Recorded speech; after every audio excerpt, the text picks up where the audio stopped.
ঠান্ডায় মাগুরা ও ঠাকুরগাঁয়ে ব্যাপক হারে বেড়েছে ডায়রিয়া ও নিউমোনিয়ায় আক্রান্ত শিশু ও বয়স্ক রোগীর সংখ্যা।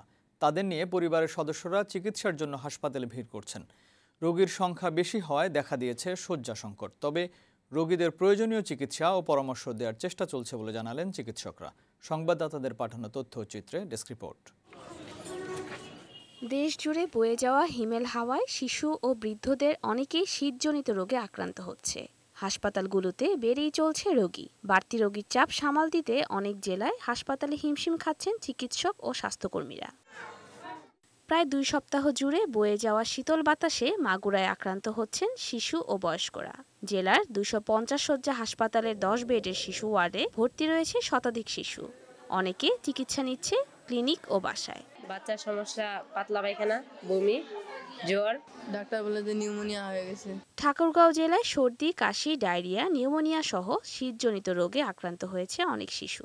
বাচ্চার সর্দি, কাশ, কফ কমতেছে না, সে কারণে আমি হাসপাতালে ভর্তি করছি। বাচ্চাটা 2 দিন থেকে সমস্যা, ওই কারণে আমি আসছিলাম।